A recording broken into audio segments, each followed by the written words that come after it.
Bizarre nightmares unfold in 8 tales of terror in this visually stunning, spine-tingling horror collection curated by Guillermo del Toro. That's the description I read on Netflix and it had me intrigued. I'm talking about Cabinet of Curiosities on Netflix. The last movie I reviewed was Piranha. This was something I wouldn't usually click on, but this right here is looking real clean from the little Netflix previews. So I'm looking forward to breaking down this series and seeing how we can try to survive the scenarios which will play out. There's 8 episodes, so what I will do is make a separate video for each one, and we can have a mini series inside of the How to Beat series. But like I said, if you do want to watch it yourself, it is on Netflix.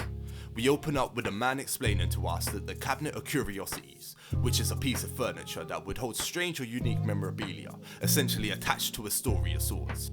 And that's where we get into lot 36. We've got an old man eating a microwave meal watching TV by himself. It sets the tone immediately. He's very slow walking, the bin is full of meals and trays, and that he owns lot 36 by the keys that he puts down on the table. He then starts chopping up an animal and has a heart attack. The animal pieces fall down on top of him, and the vibe is set for this episode right here. We then switch to the main character of this story. I don't think it does say his name, but he's a white American man looking beat up and rugged, driving his pickup truck listening to some racist radio show. Pulls up to a Storage Wars style lot, where it opens up with a black man hosting, with my guy's not looking impressed immediately, but he does relate to some of what the man's talking about society as such. They are bidding on lot 36 today, which is the old man from the scenes before, personal goods.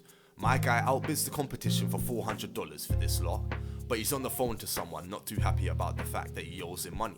The black guy shows this man the videotapes of the previous owner, who has clearly been displaying some odd behaviours, but my guy really doesn't seem too bothered.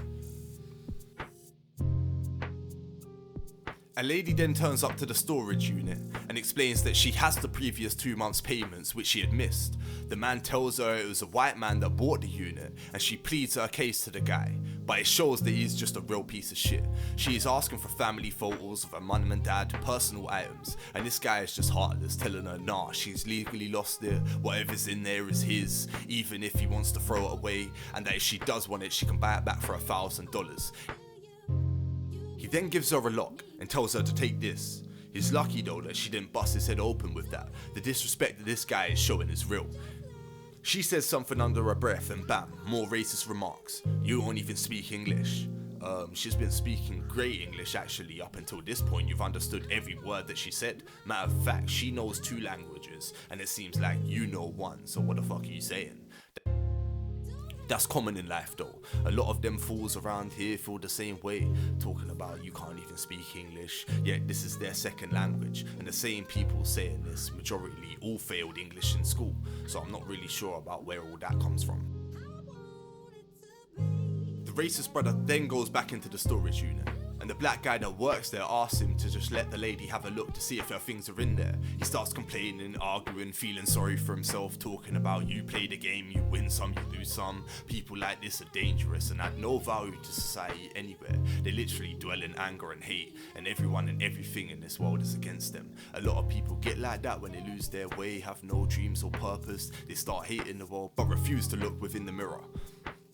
Sitting in his car, a man then smashes the side window, drags him out and smashes him in the head with a hammer. This is obviously to do with the man that he owes money who demands the $12,000 that he owes him by tomorrow. The lady he violated is also standing around watching, so that's a little bonus on her end. But he then turns around and tells her to shoo as if she's some sort of dog. He searches through the unit, finding a lot of racist things like Nazi photos as such. It's showing that the previous owner was just like him. He takes some more things that he's found to a specialist. They go over the antiques and books where he finds out they seem to be possessed or cursed. The man explaining seems to be super excited and jittery about what he's looking at, especially about the books he sees. He really wants the 4th book, explains it's so rare because it's part of a ritual/deal that's made, and when the transaction's complete, the book itself spontaneously combusts. On the car journey back, they get into it in the car. The man explains that he knows the previous owner and that he made a deal for the devil, in which they allowed him to possess his sister or whatever that means. They then head back into the unit in search of the 4th book. Partway through, the man leaves to remove some things. Even during this interaction, he sounds like a dick telling a man, if you take anything I will know. Like, one, is that even necessary to say you left him in there? And two, he's here trying to help you find the book to sell it. So if he was gonna rob you, he could just rob you anyway. It makes no difference whatsoever. But while throwing out the garage, the lady who's lost her things is posted up around the corner, seemingly scheming some way to get her things back, or revenge at least. He goes back inside where they discover a secret chamber of sorts in the unit. The smell is clearly disturbing, and the man advises the racist guy to let him take the lead and not say anything. This guy obviously argues and fights back, saying, "You don't know shit about me." Okay, buddy. They find the secret room, and in there is a demon laying inside of the woman's body that the previous owner had chained down in some sort of ritual circle. The demon is squirming and moving inside of the woman's face. Without any second thought or consideration, this idiot just said that he's going for the book.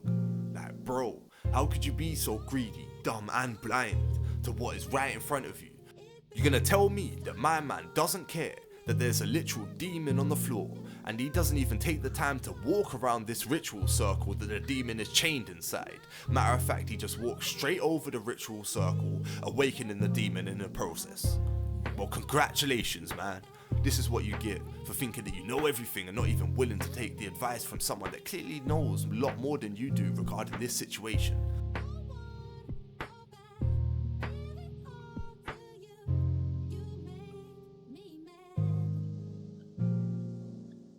Unfortunately, it's rest in peace to the man that was helping him search for his book. I'm not gonna lie though, I do feel like you somewhat deserve to die at this moment also.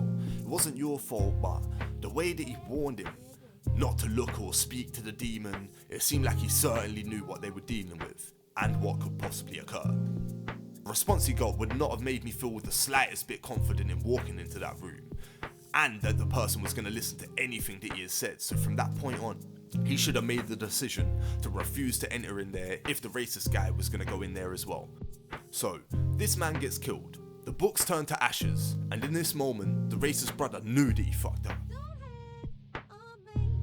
He's running down the tight, dimly lit passageways where he managed to reach the locked door. Guess who's standing on the other side? The lady that he'd fucked over, where he pleads for his life. "Please open the door, I need help." She holds up the lock she'd given him from earlier, sealing his fate.